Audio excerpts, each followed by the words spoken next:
수요일에 주신 말씀은 누가복음 7장 36절에서 50절 말씀입니다. 누가복음 7장 36절에서 50절. 긴 본문이네요. 102쪽입니다. 신약 누가복음 7장 36절에서 50절 말씀 교독하도록 하겠습니다. 제가 먼저 읽겠습니다. 다 찾나요?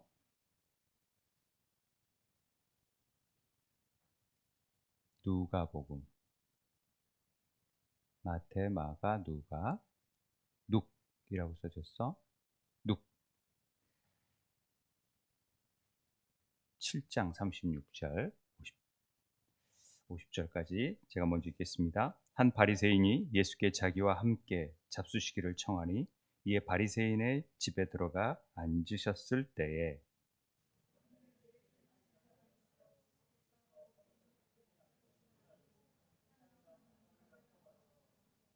예수의 뒤로 그 발 곁에 서서 울며 눈물로 그 발을 적시고 자기 머리털을 닦고 그 발에 입 맞추고 향유를 부으니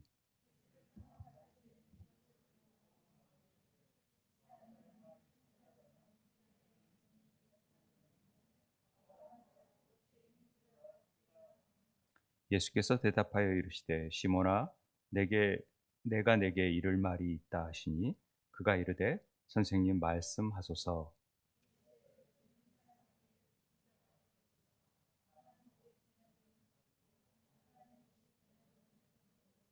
갚을 것이 없으므로 둘 다 탕감하여 주었으니 둘 중에 누가 그를 더 사랑하겠느냐.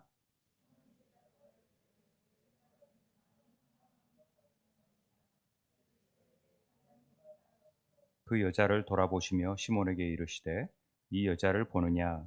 내가 내 집에 들어올 때 너는 내게 발 씻을 물도 주지 아니하였으되 이 여자는 눈물로 내 발을 적시고 그 머리털로 닦았으며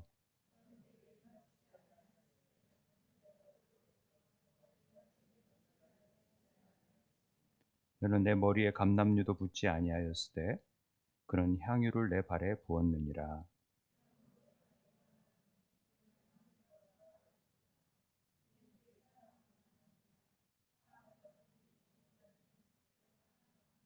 이에 여자에게 이르시되 내 죄 사함을 받았느니라 하시니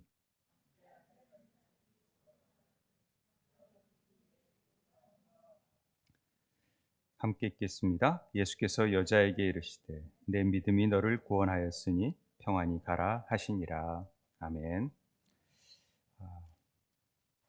우리가 지금 구원의 절기를 살펴보고 있습니다. 구원의 절기가 뭐냐? 이렇게 어렵게 생각하지 말고 우리는 때를 맞춰서 두렵고 떨림으로 구원을 이루어가는, 그래서 하나님의 영화, 성화에 이를 수 있는 삶을 살아가는 그런 그리스도인 삶을 살고 있습니다. 그러한 때 하나님께서 매일매일의 말씀을 통하여서 우리의 삶을 어떻게 이끌어 가시고 교제하기를 원하시고 인도해 가시는지를 배우는 과정 속에 있는데, 특별히 이 구원의 절기 가운데 하나님 나라에 대해서 어떻게 우리가 반응하고 어떻게 이 구원이 이루어져 가고 있고, 이런 부분을 함께 생각해 보는 시간을 갖고 있거든요. 우리가 지난 시간에는 하나님 나라에 살면서 삶에 있어서 뭔가 결여되어 있던 삭개오라는 한 남자를 우리는 주목해 보았습니다. 예수님께서 사실은 여리고를 간 이유가 이 삭개오라는 남자를 뭔가 그냥 우연히 간 건 아니고 관심이 있어서 가셨던 것으로 여겨집니다. 그런데 예수님은 그를 주목했습니다. 삭개오라는 사람을. 왜냐하면 어, 그의 그 반응을 본 것이죠. 높이 그 돌 무화과 나무에 올라가 있는, 일명 뽕나무라고 있는 돌 무화과 나무에 올라가 있는 삭개오를 보고 반응을 하셨던 것입니다. 그의 반응도 있었고, 삭개오는 자신의 한계, 키가 작다라는 한계를 뛰어넘는 무언가의 끌림이 있었던 것이죠. 저분이 선지자고 메시아라면 하는 그런 마음. 그래서 적극적으로 반응한 삭개오가 그의 삶이 완전히 뒤바뀌어져 가는 것을 우리는 살펴보았습니다. 그의 나라, 그의 삶에 하나님 나라가 임하는 것이죠. 그리고 그로 인해서 가장 중요한 죄사함의 문제, 즉 죄사해졌다라는 부분은 하나님의 관계가 회복이 되어졌다라는 부분을 얘기하고 있습니다.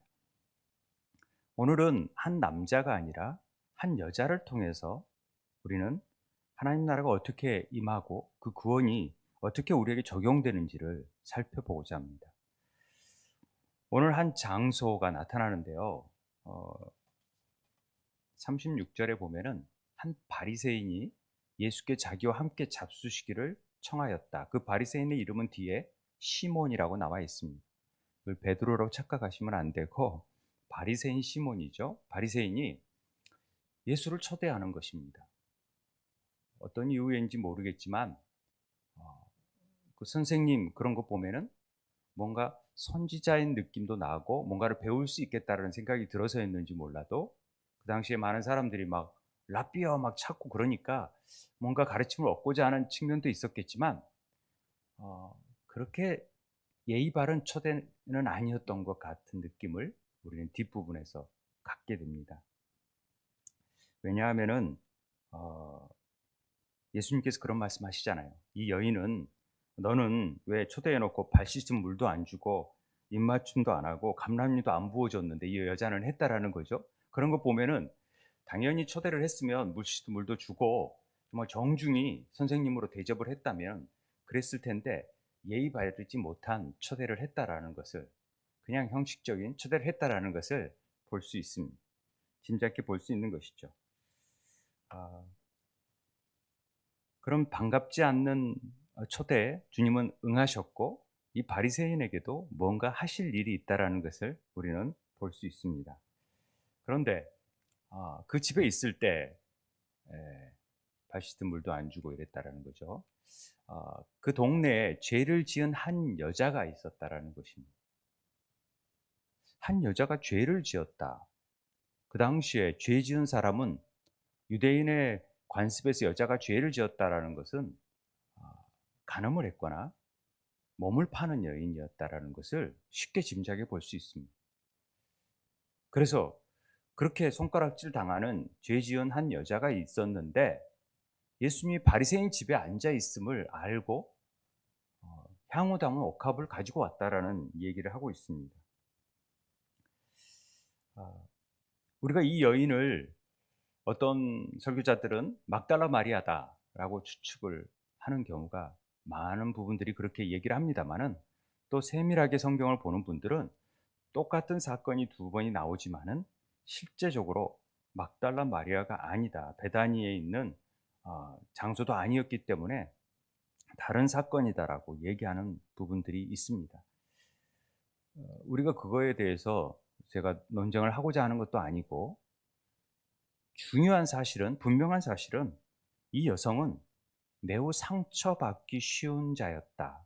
그리고 또 상하기 쉬운 약점들을 가지고 있던 연약한 여자였다라는 것을 우리는 주목해 볼 수 있습니다. 그의 죄 많은 삶이 그녀를 더욱더 쇠약하게 만들었을 것입니다. 남자가 아닌 여자였기 때문에 더 그런 무력한 입장 가운데에서 사람들의 손가락질을 당해야만 했던 그였습니다. 우리가 이 사실을 바라볼 때 어떤 생각이 드냐면 우리 모두는 뭔가에 결핍이 되어 있는 것 같아요. 죄로 인해서 우리 모두가 다 그런 결핍이 있죠. 그런데 유독 삶 속에서 경제적이든 가족적인 관계에 있어든 어떤 질병에 있어서든 어떤 그런 어려움이 당해졌을 때의 결핍을 느꼈던 사람들은 더 약한 부분들이 있어요. 그런데 그 약한 부분 때문에 하나님을 찾기도 하더라는 것이죠. 그렇지 않습니까? 그런데 사실은 뭐 돈 있는 재벌도 그의 결핍이 없을까요? 아니요, 있어요. 그 내면에 공고함이 있어요. 그러니까 재벌 회장도 자살을 하죠. 그의 자녀들도 자살을 하고요. 부족할 게 없어요, 우리가 볼 때는. 그런데 그 안에 공고함이 있는 것이죠. 왜? 우리 죄 안에는 그런 결핍이 있게끔 되어 있어요. 대통령의 권력자들도 자살을 하잖아요. 그 결핍이 있는 거예요, 무언가가. 그런 면에서 볼 때 실제적으로 우리가 당하는 일반적인 결핍은 오히려 하나님을 찾게 되는 동기가 되어줄 수 있는데, 그 우리가 알고 있는 결핍이 아니라고 생각했던 그런 사람들은 그런 체면과 그 거칠애로 인해서 오히려 빛이 비추어졌을 때 그 반응하지 못한다라는 것이죠. 이런 부분을 좀 잘 생각해 봤으면 좋겠습니다. 그 박진영이라는 JYP 가수가 요즘 그 성경 강의를 세미나를 하고 있더라고요. 어느 교회에서 성경에 대한 세미나를 해서 뭐 하나님 뭐 이렇게 얘기를 하고 있던데,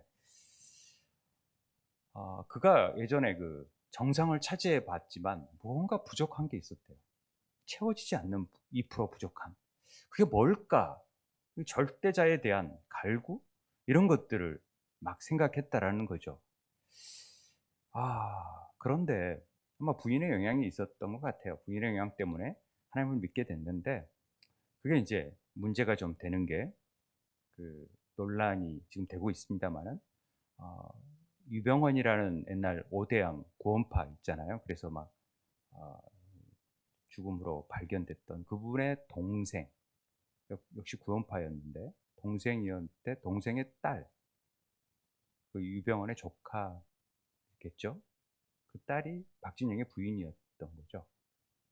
그러니까 이제 구원파일 거라고 생각을 했던 것입니다. 그래서 성경 강의를 하는데 난 구원파 아니다라고 얘기를 하지만은 그의 교리나 모든 내용들이 구원파를 얘기하고 있다는 거죠. 왜냐하면 자기가 구원받은 게 2017년 4월 17일 10시에 정확하게 하나님의 그 공고한 부분을, 기성교회들이 전부 다 구원에 대해서 아무런 얘기를 못 해주는데 답답해서 여기에서 속 시원하게 뭐 히브리서를 읽다가 자기가 깨달았다 해가지고 그렇게 얘기하는 그 간증문을 제가 쭉 보니까 보이지 않는 그 어, 제가 구원파들을 많이 만나봤거든요.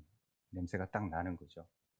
그러니까 그 갈급함이 올바른 교리로 만났으면 참 좋겠다라는 마음이 한편으로 있어요. 이게 이제 방송에 들어가면 또 어떤 저 같은 사람은 알아줄지도 않으니까 별 영향도 없을 거라고 생각을 하지만 그렇다라는 거죠. 어, 그게 사실은 중요한 게 아니라 그런 자도 갈급함이 다 있다라는 거죠. 유명한 연예인도, 그러니까 연예인들이 자살도 하고 그렇다라는 거죠. 그런데 그걸 제대로 반응하고 자기의 연약함 가운데 무언가 의지하고 싶어 하는 것들을 제대로 참는 사람에게는 놀라운 변화가 나타난다는 것입니다. 이게 은혜 받은 자예요. 그게 주어졌다라는 것이 모든 사람에게 사실 빛은 주어집니다. 빛이 비추어졌죠. 그런데 반응을 나타내는 사람이 있다라는 거죠. 그게 우리의 고난 가운데 그걸 발견할 때가 있고, 뭐 병 가운데 그게 고난이 유익이 되고 복이 되어질 수 있는 놀라운 사건입니다. 잘 생각해 보십시오, 우리의 구원을. 오히려 그때가 진짜 하나님의 더 큰 은혜를 깨달을 수 있었던 좋은 기회가 아니었나 하는 생각을 갖게 되잖아요. 키가 작은 삭개오, 세리인 삭개오도 그렇지만은 이 여자이면서도 또 뭔가 죄를 진,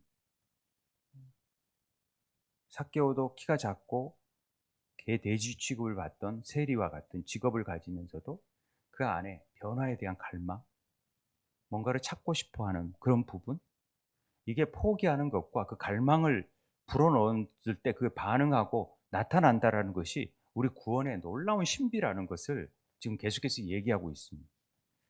그래서 어, 자신도 뭔가 지금은 어둠에 있지만 빛 가운데 거할 수 있는 그런 삶이 내 삶 가운데도 주어질 수 있다라는 그런 미세한 빛을 본 거죠. 그런데 그 반응을 탁 나가섰다라는 것 아닙니까? 그래서 바리새인 집에 있다라는 얘기를 들었음에도 불구하고 그는 찾아가는 것입니다. 그토록 얘기를 들어봤더니 그 어려운 사람이든 있는 자든 차별하지 아니하고 어려운 이들을 향해서 찾아가고 도와주고 사람들을 고쳐주고 사람들에게 구원에 이르게끔 하는 그런 놀라운 메시아 같은 선지자 같은 사람이 있다라는 얘기가 들었을 때 자기 자신도 이 사람만 만나면 내 인생이 변화될 수 있겠구나라는 그런 확신이 들었다라는 것이죠. 그래서 지금 바리새인이라는 집에 있음에도 불구하고 찾아가려는 마음을 가졌다라는 것 아닙니까? 이게 중요한 부분입니다. 자, 죄 있는 여인이 바리새인 집에 들어간다. 이건 있을 수 없는 일이에요. 그 당시의 상황에서는. 보통 창녀가 거주하는 곳과 바리새인들은 구별됐다 그래서 제일 창녀 쪽과 제일 반대되는 쪽에 자기들이 거처를 뒀어요. 지나가지도 않아요. 율법적으로 더럽힐까 봐. 굉장히 그 구별을 했던데 그 죄 많은 여인이 지금 바리새인 집에 가고자 했다라는 그 마음을 이해해 줄 알아야 됩니다. 힘도 없고 어떤 뭐 에너지도 없죠. 사람들 사이에서 손가락질 당하고 어떤 존중함 이런 것들이 아무것도 없잖아요. 그런데 바리새인 집에 들어간다? 이건 쉽지 않은 결정입니다. 간혹 우리가 제가 이렇게 사람들을 대하게 되면은 죄의 무게로 인해서 굉장히 짓눌려 있는 사람들을 보게 됩니다.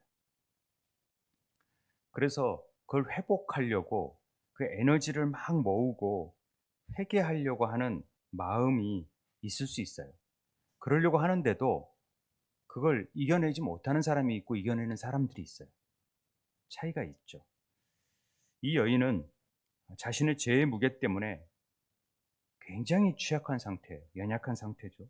그렇지만 그 내면에서 들리는 그 매력적인 예수 그리스도의 그 사랑, 그 음성, 이런 것들이 뭔가 반응이 있었고 그분을 대하면 자기 인생이 뭔가 바뀔 것 같다라는 느낌을 가졌다라는 것이죠. 속으로 이런 생각을 했을 것입니다. 내가 무슨 할 수 있는 일이 내가 도대체 뭐가 있을까? 나는 사람들한테 완전히 손가락질 당하고 나쁜 평판을 받고 있고 그런데 내가 바리새인 집으로 들어간다 했을 때 많은 사람들이 저지하지 않을까? 아예 들어가지도 못하지 않을까? 나 같은 부정한 여자 때문에 다 자신의 집을 더럽히고 싶지 않는 바리새인들이 나를 보고 당장 쫓아내지 않을까? 이런 생각이 들지 않았겠습니까? 들지요, 당연히. 우리는 다 그래요. 그런 것들에 신경을 써요. 그런데 단 1분이라도 그 마음에 들었던 생각들이 내 마음속에 적용해 버리잖아요. 그래. 나는 못 갈 것 같아. 이래 버리면 끝나는 거예요. 그런데 그걸 받아들이고 포기해 버리지 아니하고 나중에 만나겠지. 나중에 그럼 다른 기회를 봐야지. 다른 데 가서 예수님을 만나겠지 했다면은 아마도 그에게 이런 놀라운 은혜가 임하지 못했을 거라는 생각이 듭니다. 그런데 그때 그 안에 반대편에서 들려오는 그럼에도 불구하고 저분만이 내 삶을 바꿀 수 있는 분이야. 저분을 만나야지만이 정말 뭔가 이루어질 것 같은 그런 마음이 드는 거죠. 그 우리 안에 그 뭐 반지에 뭐 그런 거에서 골룸이 있어서 반대편 이렇게 선한 마음, 악한 마음 이렇게 있듯이 속으로 야, 너 어떻게 할 거야? 이런 마음들이 막 다투는 거죠. 정말 나는 삭개오처럼 뭐 힘이 없고 또 다른 사람들 앞으로 뛰어나가서 돌나무에 올라갈 그런 기운도 없고 내가 좀 더 기다려보고 참고 인내할 수 있는 인내력도 없고 난 아무것도 없는데 어떡해. 그런데 그에게 있는 단 한 가지 그분을 만나고 싶은 열망, 그분에게 내 삶을 맡기고 싶은 열망, 그 열망이 일반적인 사람들의 많은 남자들을 만나봤지만 그런 남자가 주는 느낌이 아닌 정말 이 남자를 통해서 내 삶이 변화될 수 있는 그런 느낌을 가졌을 거라는 것이죠. 다른 남자들은 자기 삶의 고통과 또 아픔을 줬는데 이분은 다를 것 같다라는. 그래서 내가 가진 것들을 한번 마음껏 줘버리고 싶은 그 마음에 내 남아있는 사랑을 진짜 그분에게 사랑과 존경을 주고 싶은 마음, 이런 마음들이 있었기 때문에 그는 바리새인 집으로 갈 수 있는 힘이 생겼다라는 것이죠. 거부하는 사역이 있습니다. 거부하는 마음들이 있습니다. 그러나 또 한편으로는 그걸 추진할 수 있는 마음이 동시적으로 다 우리에게 다가와요. 그런데 어떤 쪽으로 반응하느냐? 그것은 그 사랑의 힘에 더 이끌림을 받고 순종할 수 있는 삶이 되어지느냐고 달려 있다라는 거죠. 그래서 그는 자신의 죄로 인해서 생겨날 수 있었던 죄값을 한 모습인 향유 답은 옥합을, 전 재산을 아마 다 소비했을 만한 큰 돈을 지불하고 살 수 있는 그 향유 옥합을 자신의 온 마음을 다 가지고 주님을 찾아갈 수 있었던 용기가 생겨났던 것이죠.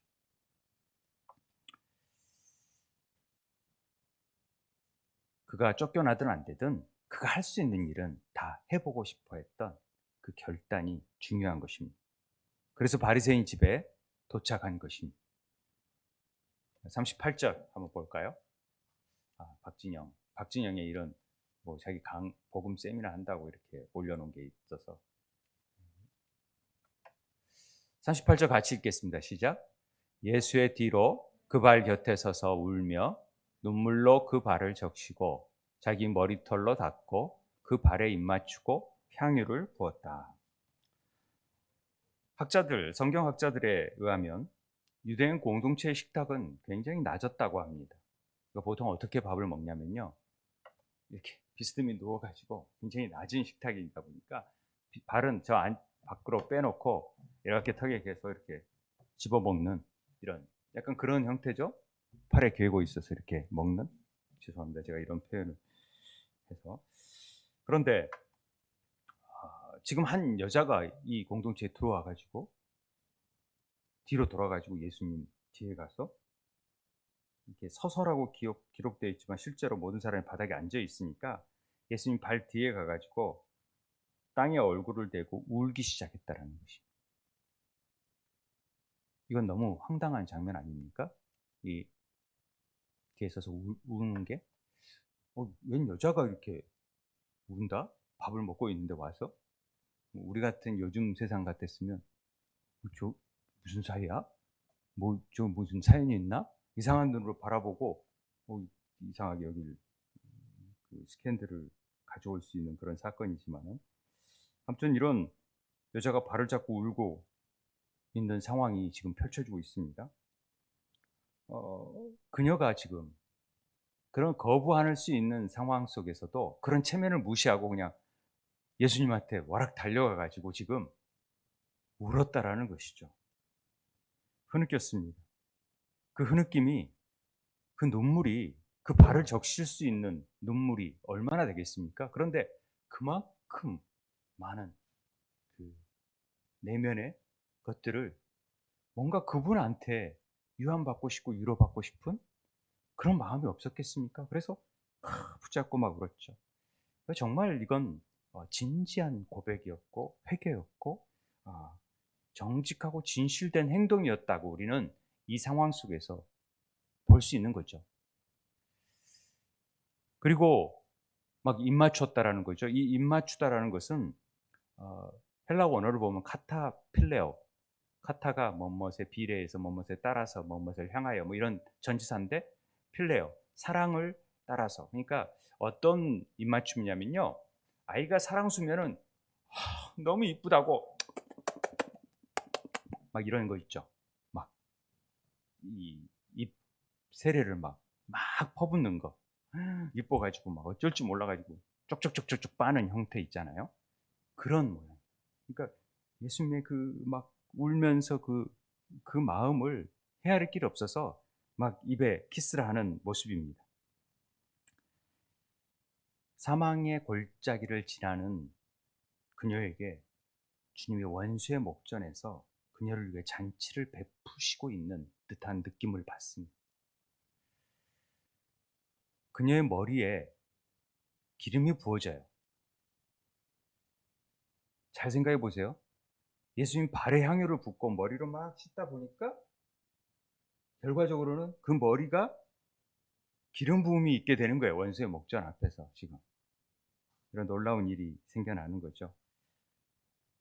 그러니까 이 여인은 예수님께 사랑과 감사의 표시와 존경의 표시가 가득 담아져서 절대 순종으로 나아가고 있음을 우리는 볼 수 있습니다.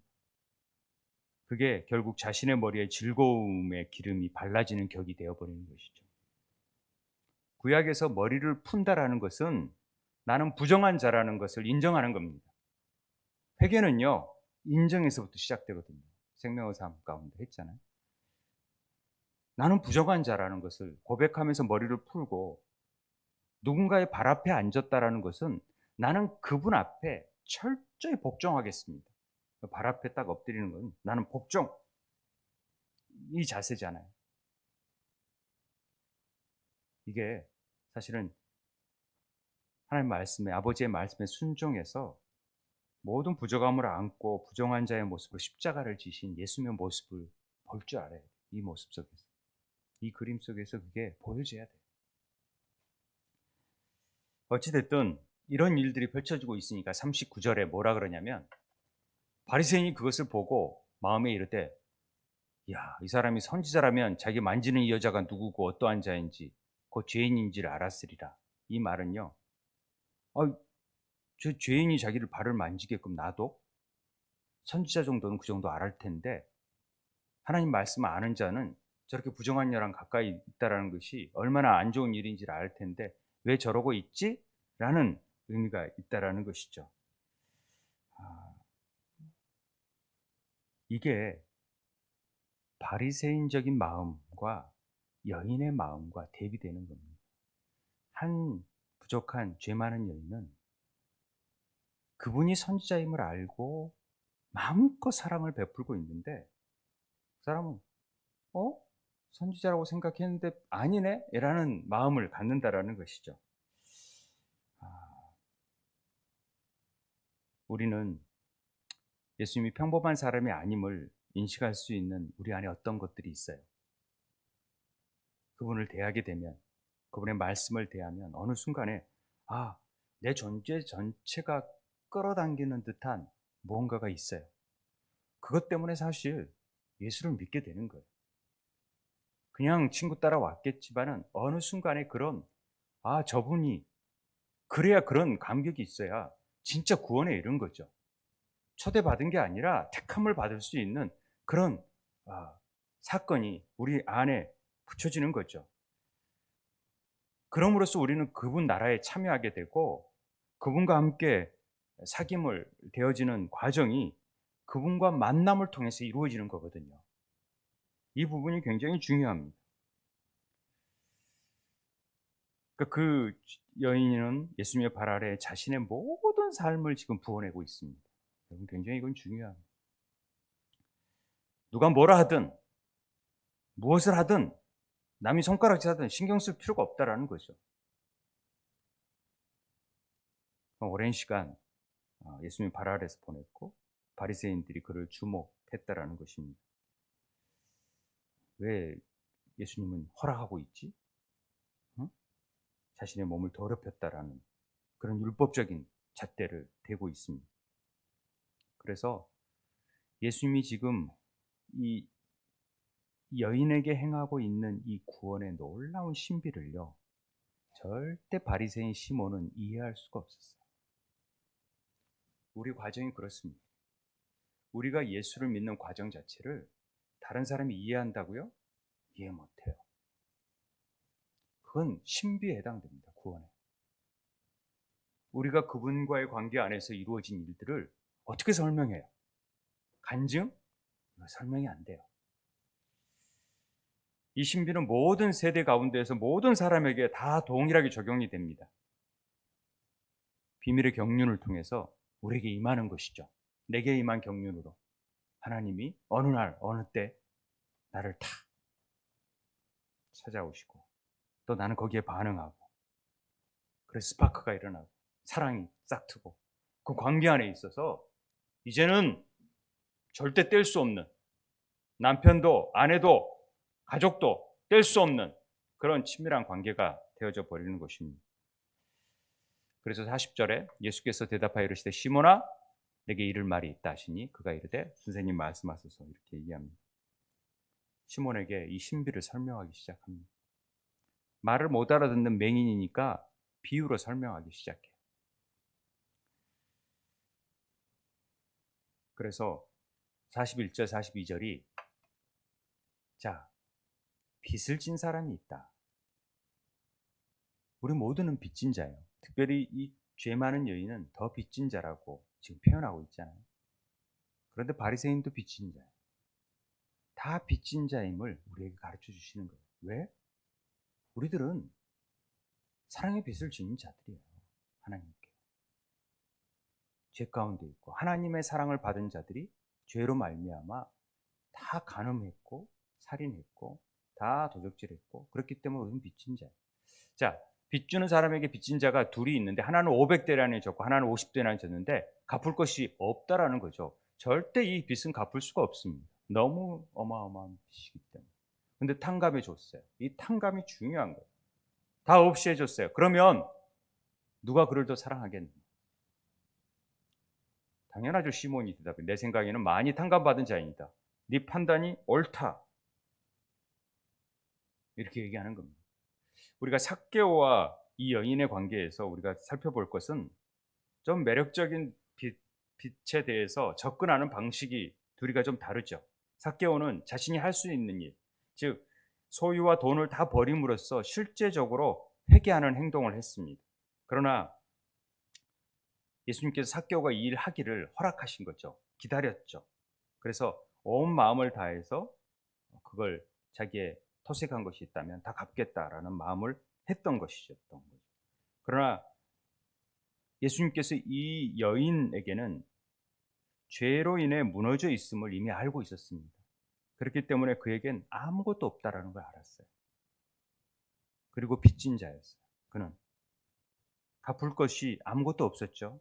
그런데 그녀의 삶 전체를 다 죄로 소모해 버렸던 그런 그가 있는 자나 없는 자나 또 정말 그렇지 않은 자나 모두에게 하나님 나라는 같이 임하는데, 어떤 상황에 상관없이 다 임하는데 다 하나님이 구원의 빛을 다 탕감해 주듯이 다 임해요. 그런데 어떻게 누가 더 사랑해내느냐, 이 싸움이라는 거죠. 이 사랑의 마음을 어떻게 보여주느냐. 율법의 핵심은요, 하나님 사랑, 이웃 사랑이에요. 그 누가 그 관계를 맺어가느냐의 싸움이라는 것이죠. 생명의 삶 가운데 우리가 관계라는 부분을, 서론 부분을 안 들으면 정말 안 되거든요. 꼭 그 부분을 듣게 하는데, 여인이 갖고 있었던 건 딱 하나였었어요. 사랑이었어요. 마음을 다하여 예수님께 드리고 싶은 거예요. 그것이 옥합 향유로 대변됐을 뿐이죠. 자신의 가진 모든 것들을 다 사랑의 표현으로 한 거죠. 예수님의 시몬의 판단을 맞다.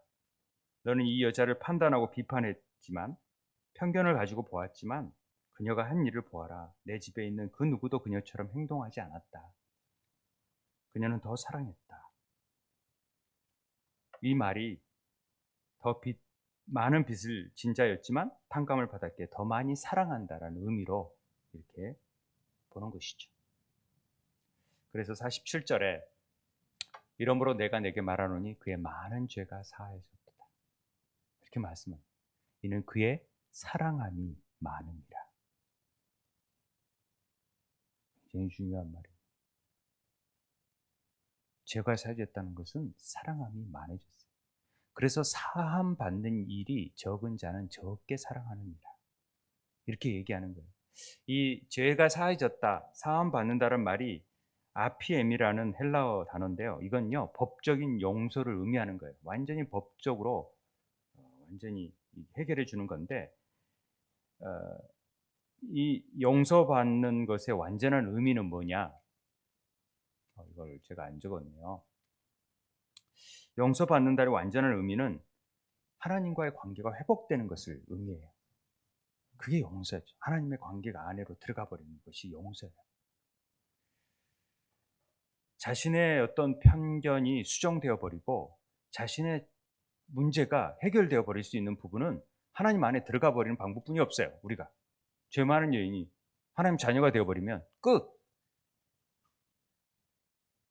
하나님 나라에 들어가 버리면 끝. 그 나라 백성이 되어 버리면 끝. 아무도 손가락질할 수가 없어요. 아무도 뭐라 할 수 없어요. 이때 사단의 고소가 완전히 땅에 떨어지고 무효화되어 버립니다. 우리 보혈기도에서 얘기하죠. 사단의 고소 무효돼 버려요. 그리스도 안에 거한 보혈의 피로 딱 감싸버려요. 이 여인을 사랑한 만큼 시몬이란 영혼에 대해서도 하나님이 예수님이 사랑하셨기에 지금 이 얘기를 굳이 바리새인 집에 들어가서 이 사건을 통해서 알려주는 거죠. 그 가르침을 받는 것 자체가 나는 이 바리새인도 굉장한 은혜를 입었다고 봐요. 근데 어떻게 반응하느냐에 따라 달려져 있는 것이죠. 이 일을 통해서, 이 비유를 통해서 무엇을 주님은 가르치기를 원하셨냐? 예수님이 직접 말씀하신 이와 같은 용서는 그분이 그녀 마음에 넣어주신 것을 그녀가 받아들이고 따랐다라는 것을 의미하는 거예요. 그러니까 이미 우리 안에 세상을 이처럼 사랑하사 우리에게 오셨는데, 사랑으로 오셨는데 그걸 받아들이냐 안 받아들이냐면 우리의 문제라는 거죠. 받아들인 사람이 있고 받아들이지 못한 사람이 있어요. 근데 어떻게 보면 더 결핍 있는 사람들이 훨씬 더 하나님을 찾더라는 거죠. 생의 절박한 벼랑 끝에서 하나님을 매달리지 않고서는 살 수 없다라고 여긴 자들이 살아남는다라는 거죠. 그런 자를 주님은 더 찾아가시고 그런 사랑에 갈급한 자들을 향해서 손을 내미시는 분이시라는 거죠. 다 빛은 비추어지지만 그런 자가 오는 것입니다. 그 여인이 내가 그분 만날 수 있다라는 것 자체가 너무나 불가능한 일이겠구나. 바리새인 집에 가니까 내 모든 죄로 인해서 나는 지금 너무 약해져 있고 손가락질 받고 있고 아무것도 내가 할 수 없는데, 근데 내가 한 가지 할 수 있는 게 하나 있어. 그건 뭐냐? 내 모든 사랑을 그에게 쏟아붓는 일이 옥합을 깨뜨려서 이것을 바치기 위해 내가 할 수 있는 모든 것을 내가 할 거야 라는 결단이 필요하다는 것이죠.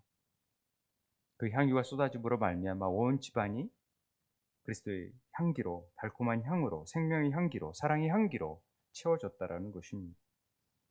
예수님은 그녀가 사랑하고 또 그 사랑한 만큼 그녀를 사랑으로 감싸 안고 죄사, 용서를 해주셨습니다.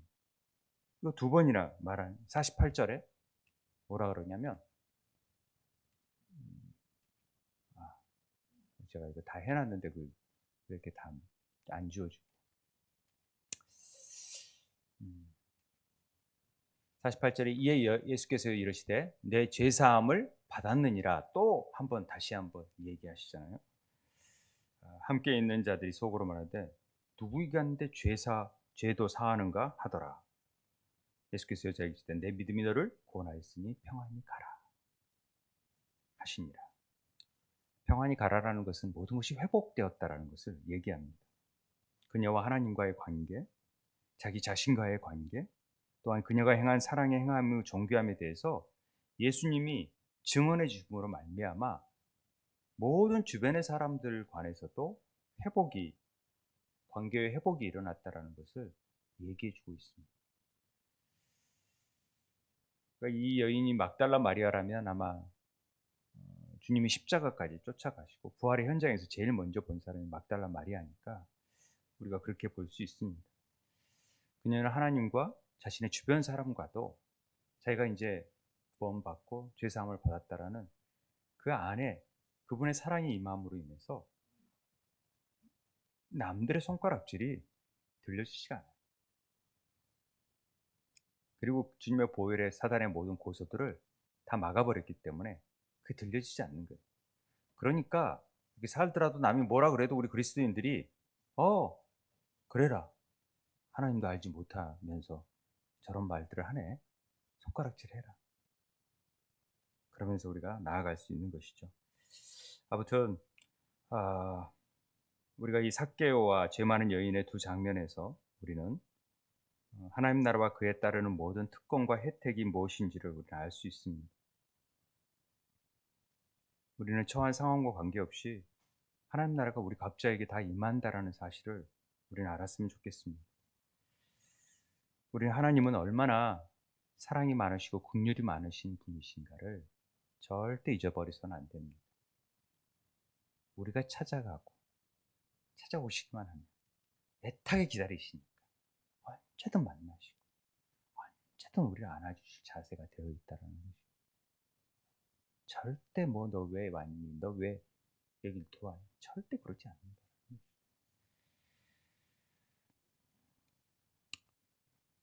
요즘 결핍이 있으십니까? 죄의 눌림이 있으십니까? 하나님이 더 여러분을 더 만나기 원하시고 있다라는 사인으로 알았으면 좋겠습니다. 우리 안에는 방해가 많아요.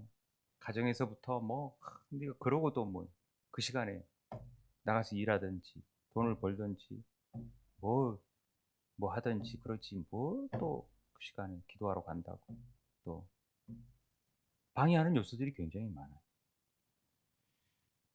그러나 그런 거 다 내려놓고 그냥 내 마음에 있는 옥합을 가지고 깨뜨리면서 주님 그냥 울고 오면 주님이 만나주시고 사랑해 주시고 우리 모든 죄를 사하여 주시고 우리를 구원하시는 우리 안에 샬롬의 영이, 평강의 영이 임할 수 있는 삶이 되어질 줄 믿습니다. 바리새인처럼 마음이 닫혀진 일 없도록 주의 은혜가 이 구원의 절기 가운데 더 큰 은혜가 임하게 되길 주의 이름으로 축원드립니다. 우리 함께 기도하겠으면 좋겠습니다. 하나님, 우리 사랑의 마음을 억압하고 방해하는 체면과 규례와 율법적인 삶이 우리를 짓누를 때 하나님 보혈의 피로 이 모든 고소와 또 저주를 무력화시키고 모든 일들을 이루신 그 사랑이 이 시간 임하게 되기를 원합니다. 우리 함께 믿음의 순전한 고백이 이루어질 수 있게 해달라고 함께 기도하도록 하겠습니다.